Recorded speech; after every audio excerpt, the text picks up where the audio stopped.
Hey everybody, Dr. Nystrom here, doing a little video to talk about how to use these microphones in the podcast studio for get the best results.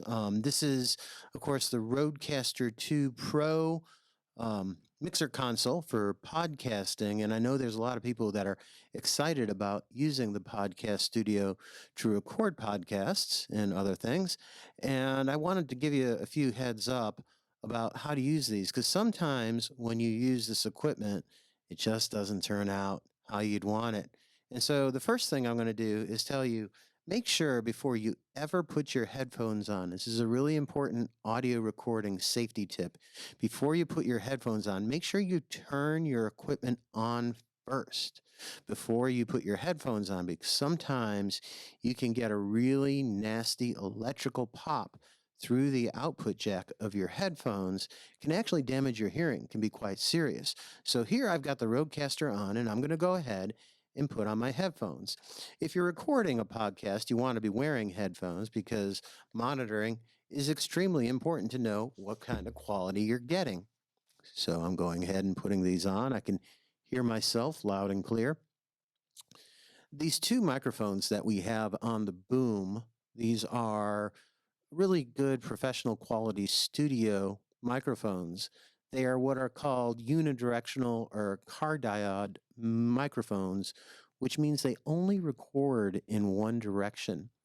The other thing you have to remember is that you have to talk right into them if you want to get really good quality.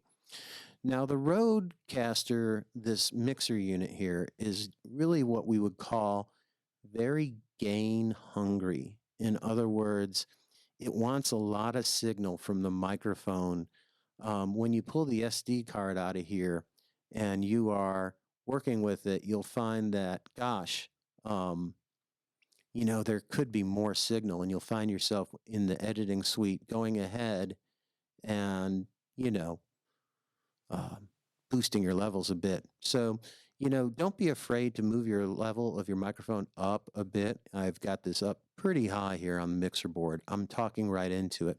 So the one thing you have to be really careful with these microphones is getting too far away and talking away from them. And what do I mean? Well, if somebody's sitting right next to me and I talk to them over here, you see that all of a sudden there's a lot less audio signal.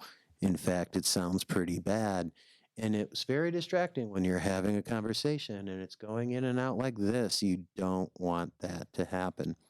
So, make sure when you're talking or maybe you're down reading at something, get your mouth nice and close because that will do the best until you get really practiced. The other thing is you don't want to be too far away because the same kind of thing sort of happens because if you're right in front of it, it'll pick you up and it'll be pretty good.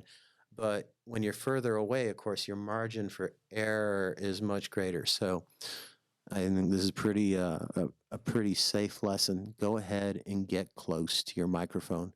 Do your best Frank Sinatra and croon into it, right? So we have these microphones.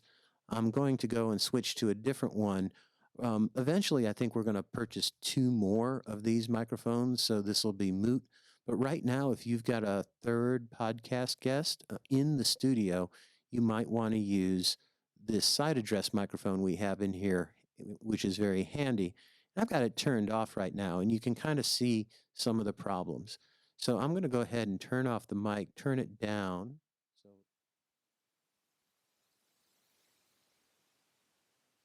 Turning on microphone 3, and it's starting to pick me up. Microphone 3 is way over here. This is a really kind of very basic side address microphone. And in a lot of ways, like if you were doing a podcast and you wanted to move around, this is in some ways a little more friendly. This is a little more omnidirectional. It is actually not an omnidirectional microphone. It just has a wider pattern.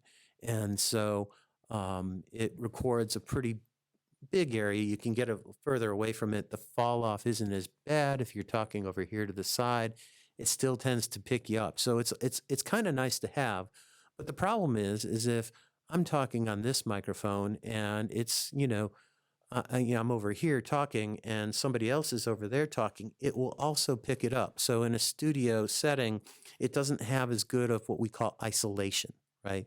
So we're just want to record on our track one voice. In this case, it'll bleed over and record some of the track, some of what and the person over there on another mic. I'll give you an example of this. So I'm gonna go ahead and leave this on, right? And go over here like I am talking on this microphone, right? And it's picking it up. Even if I go and move it further away, it's still picking up some of my audio. Now I go ahead and I turn it off and I go turn on my good isolating microphone.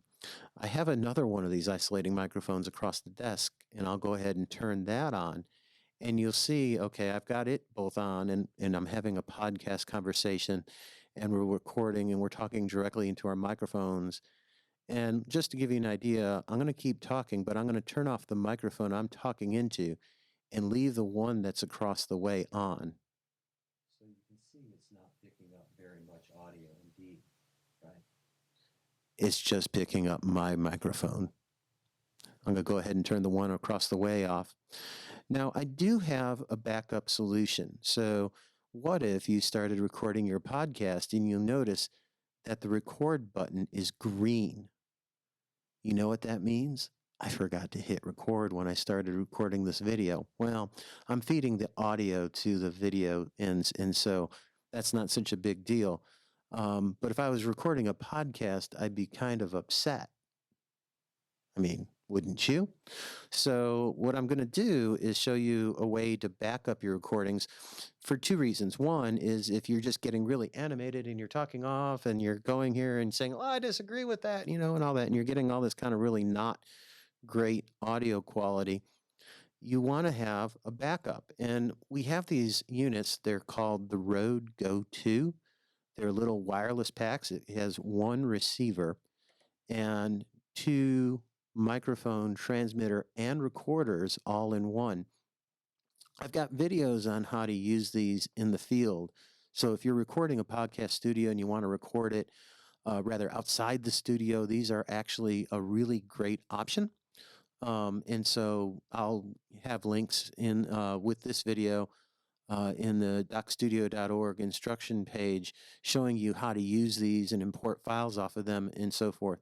But they're also really useful as a backup for the podcast, for the roadcaster. So you go ahead and turn on your receiver, right? You hold the button down and it'll come alive, right? You'll see that. And right now you see it has no meters. And we're going to go ahead and plug this into this 3.5 millimeter jack right here on the Rodecaster.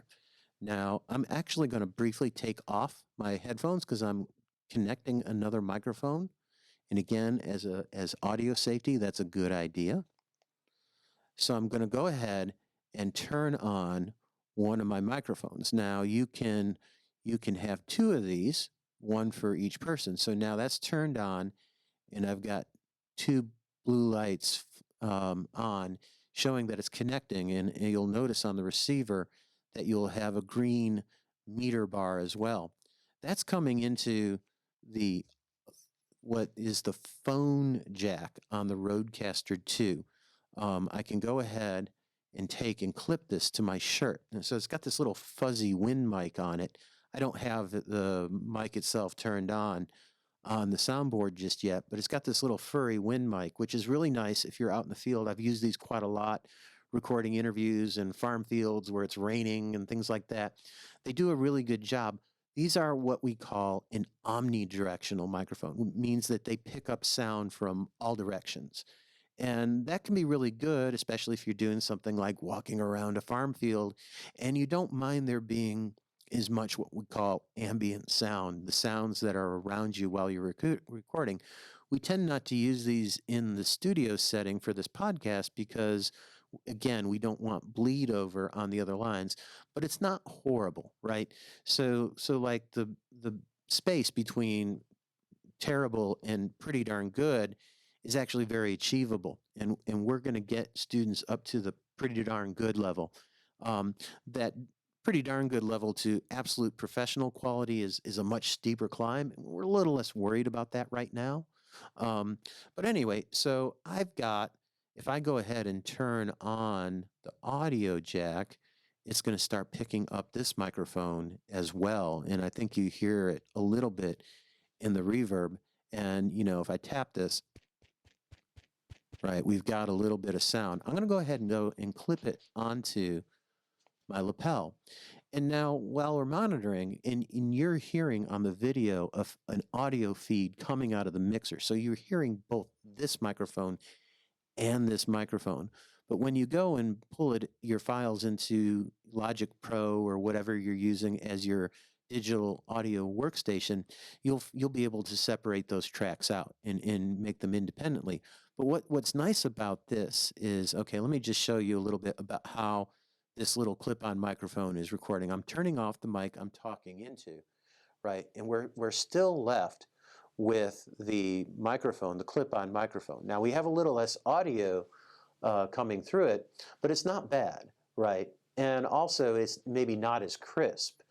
But the nice thing about this, and again, if I talk more directly down into it, it picks up more.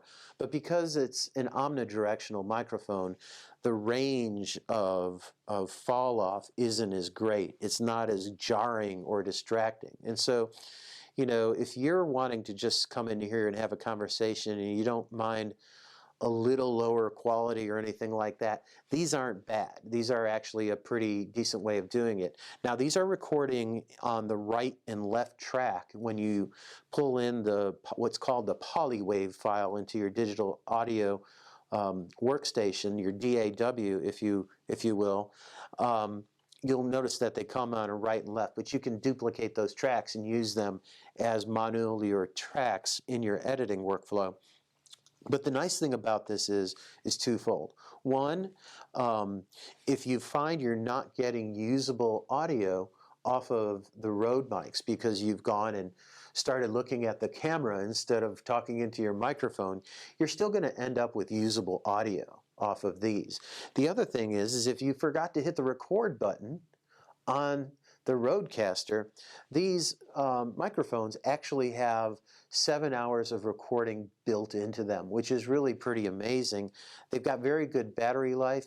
You can charge them right on the iMac right here in the podcast studio. So that is an option. But again, to just give you a little bit of difference, I'm going to go ahead and fade this microphone out and turn on my regular podcast microphone. You'll notice that there is actually quite a bit of difference between the two in terms of the kind of volume you're going to get out of the Rodecaster. And again, you can adjust that a little bit in your digital audio workstation, but also just the overall depth and quality of the sound is going to be different. However, you will not have the fall off with these microphones, and you will have an audio backup for each microphone that you have attached with these. Now, this is just a backup solution for a two-person conversation. I don't have at this present recording a backup solution for if you have 3 speakers and one of them is using this side address microphone. But of course, fall off is a little less of a problem with that third microphone anyway. Although if you do forget to hit record, I'm not able to help you as much with that, right? We don't have a solution there. So that's a little bit about using these microphones. Look straight ahead into them. Try to align the people you're talking to be directly across from you, if at all possible. Stay very mindful of speaking directly into the microphone. And if you have to turn, to try to get your mouth again really, really close. Anyway, that's all I got for you. I hope you have a good time recording your podcasts, and I can't wait to listen to them.